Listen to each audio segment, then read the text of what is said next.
contradictoire et interdépendant qui est le nôtre, selon les mots de feu Sémou Pathé Gueye, qui fut de son vivant un des plus brillants philosophes et de surcroît un homme politique de notre cher pays, qui m'a formé, entre autres.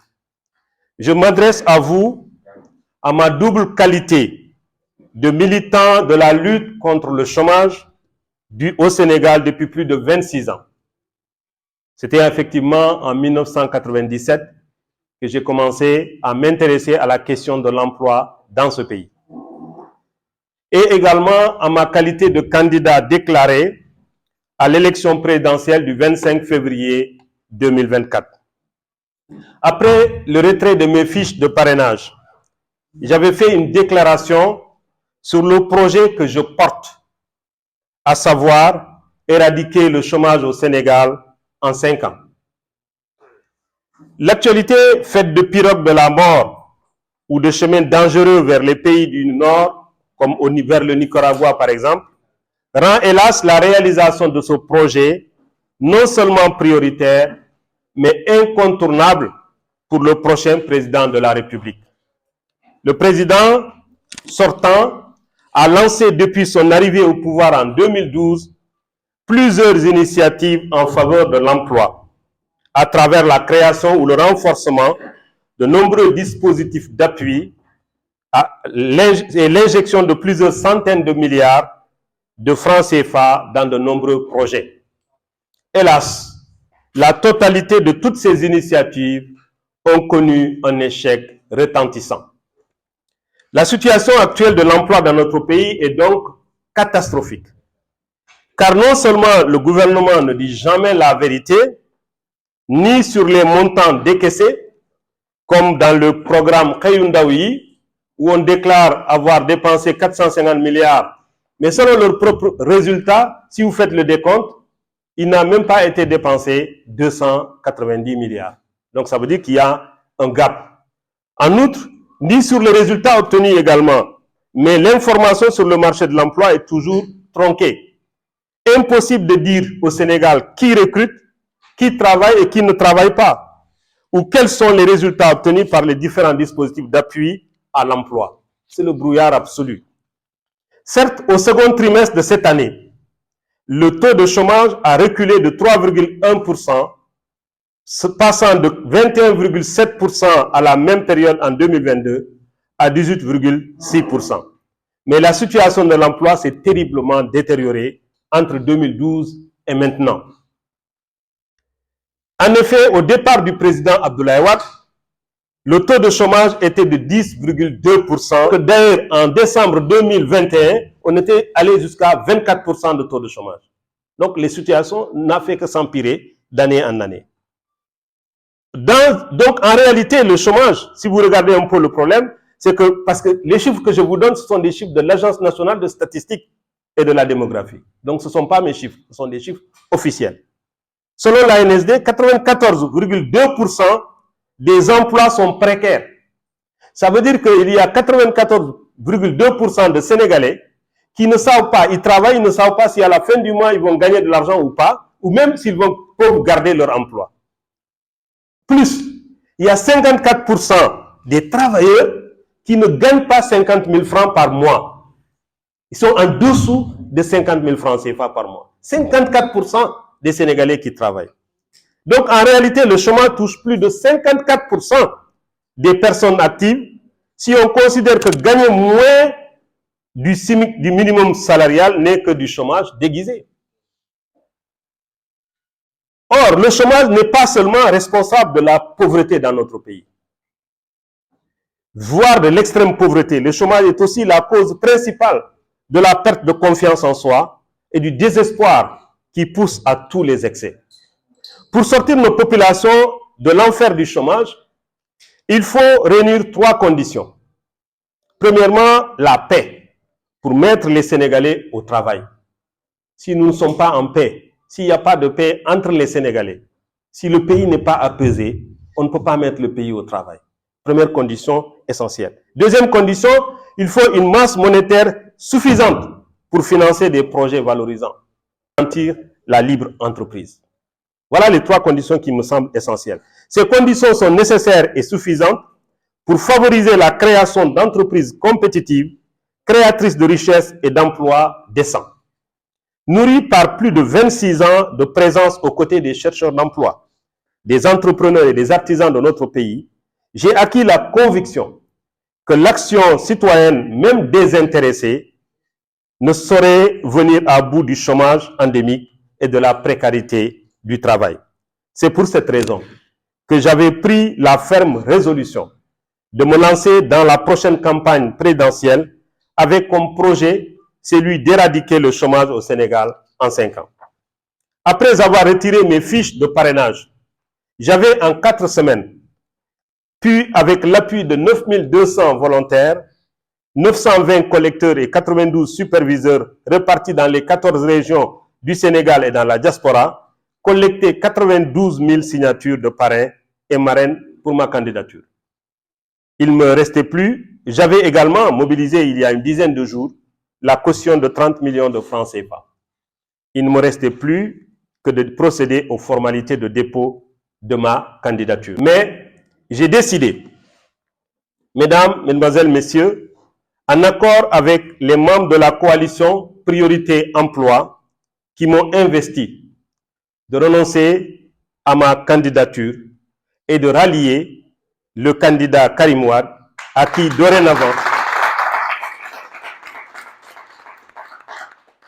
dorénavant nous décidons de confier notre projet d'éradiquer le chômage endémique et les emplois précaires dans notre pays, ou dans tous les cas, de mettre notre pays sur ce chemin. Il est évident que ce ralliement se traduira par un engagement total de notre coalition pour faciliter la victoire du candidat Karim Wade. Victoire qui est devenue une demande sociale, mieux, un cri du cœur d'un peuple abandonné par un pouvoir qui a perdu tout sens des priorités. Oui, notre peuple est abandonné par son pouvoir actuel, qui a perdu tout sens de priorités, pour faire de sa gouvernance une gouvernance de réduction de l'opposition à sa plus simple expression. En décidant de renoncer à notre candidature et de rallier celle de M. Karim Meïssa Wade, nous avons voulu choisir un leader qui comprend les défis économiques auxquels notre pays est confronté et qui s'engage résolument à créer des opportunités d'emploi pour tous. M. Karim Wade, pour avoir travaillé depuis sa sortie d'université dans le financement de l'exploitation des ressources naturelles et durant des années passées dans le gouvernement du Sénégal et au Qatar, dans la conduite de projets complexes liés notamment aux infrastructures, nous a semblé avoir le meilleur profil pour diriger un pays qui se prépare à entrer dans le cercle restreint, enviable mais dangereux, des pays producteurs de gaz et de pétrole. Karim Wade a le réseau relationnel et l'expérience qu'il faut pour mobiliser les financements importants dont notre pays a besoin assez rapidement pour faire face aux défis d'une politique d'éradication du chômage dans notre pays. Avec M. Karim Wade, nous avons un leader doté d'une expérience éprouvée dans la gestion économique et capable d'introduire des réformes audacieuses pour dynamiser notre marché du travail. Il convient également d'évoquer la volonté affirmée par M. Karim Wade de travailler en collaboration avec les acteurs socio-économiques afin d'adopter une approche inclusive dans la promotion de l'emploi et, selon les mots d'un de ses experts, réaliser le plein emploi des facteurs de production. Et enfin, avec M. Karim Wade, comme président de la République du Sénégal, nous pouvons construire ensemble un avenir où chaque citoyen aura accès à des opportunités professionnelles significatives s'il accepte de travailler et de bien travailler dans le domaine qui le passionne et pour lequel il serait prêt à acquérir des compétences qui lui permettront de rivaliser avec les meilleurs de ses pairs dans le monde entier. La coalition Priorité Emploi ne vient pas rejoindre le candidat Karim Wade comme si nous venions trouver un messie, même s'il a les traits de caractère du héros camusien, qui est celui d'un travailleur acharné, sérieux, organisé et intègre. Nous venons pour mouiller nos habits de travail et rester au soleil avec Karim Wade pour servir notre pays, au mieux de nos talents et de nos compétences. Nous venons prendre des responsabilités, notre fardeau national et non des avantages, ni maintenant, ni après la victoire. Chaque Sénégalais doit comprendre que sa responsabilité, c'est de s'engager, de suer, de transpirer, de prendre des risques, de se sacrifier pour ce pays-là. Parce que ce pays nous doit tout, nous devons tout à ce pays. Car pour nous comme pour Karim Wade, il faut accepter de faire des sacrifices pour le Sénégal. Il faut ramener la paix pour réunir et mettre les Sénégalais au travail. Faire du travail le seul moyen de s'enrichir socialement, financièrement et matériellement.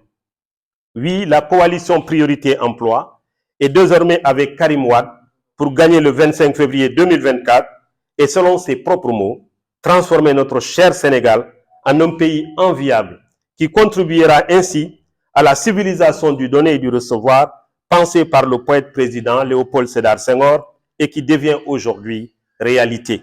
Je vous remercie de votre aimable attention. C'est au Sénégal, ce n'est pas aux États-Unis. Quand il est sorti de l'école primaire, il étudiait au cours Sainte-Marie de Anne. Mais il est sénégalais.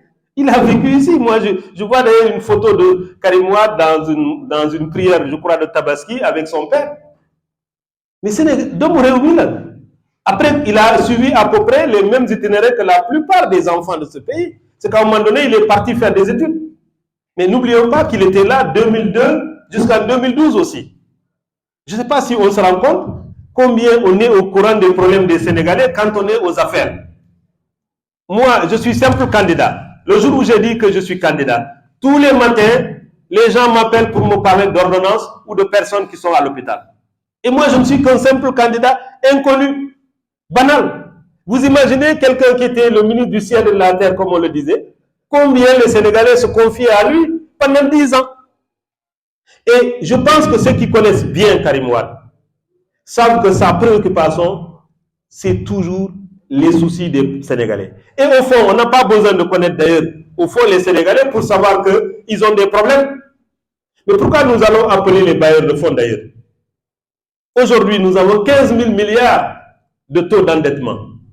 Donc, par conséquent, il faut bien comprendre, et j'aime bien ce conte allemand qui dit que les enfants n'appartiennent pas aux femmes qui les mettent au monde, mais aux femmes qui les aiment et qui les éduquent. Le Sénégal n'appartient pas à des gens qui s'autoproclament sénégalais. Le Sénégal appartient à ceux qui l'aiment et qui aiment le servir. Je voudrais vous dire une chose. Moi, il y a quelqu'un responsable du PDS qui m'avait dit et qui avait rencontré Karim Wade en 2018. Quand il est venu, il m'a dit, non, si j'étais Karim Wade, je ne viendrai jamais plus au Sénégal. Il m'a dit, ton ami, il vit comme roi. Donc s'il le voulait là, il ne vient pas ici. Il n'a besoin de rien. On disait de Karim Wade qu'il prenait l'argent du pays pour prendre des jets privés. À sa sortie, qu'est-ce qu'il a pris? Un jet privé. En 1999, c'est le président Pape Diop qui me le dit dans son bureau. Il me dit, en 1999, quand son père devait venir au Sénégal, c'est Karim Wade qui a sorti 25 millions, il m'a remis pour payer le jet privé. En 1999. On ne peut pas tout dire maintenant, mais ce qui est sûr et certain, c'est que Karim Wade, c'est l'absent le plus présent du Sénégal. Il est au courant de tous les problèmes. Je ne vais pas trahir un secret. Monsieur Halilou Diallo a été au Qatar 2 fois cette année. Il voulait le voir, il n'a pas pu le voir. Mais il me dit les témoignages que les Africains qui sont au Qatar font de Karim Wade.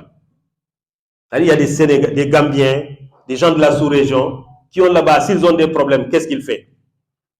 Quand Karim Wade était en prison, il a changé tout le mobilier, les matelas, les écrans. Ce n'est pas moi qui le dis, hein. C'est Fou Malade qui le dit. Vous pouvez aller le vérifier à son niveau. Mais c'est lui, quand je lui parlais d'écrire un livre, il dit, je ne peux pas parler de moi-même. Et moi, la plupart des choses que je sais de Karim Wade, ce ne sont pas ses amis qui me l'ont dit, ce sont ses ennemis qui me l'ont dit. Donc, de ce point de vue-là, il faut oublier l'idée. Ce n'est pas parce qu'on n'est pas physiquement au Sénégal qu'on ne connaît pas les problèmes des Sénégalais. Karim Wade connaît parfaitement bien les problèmes des Sénégalais.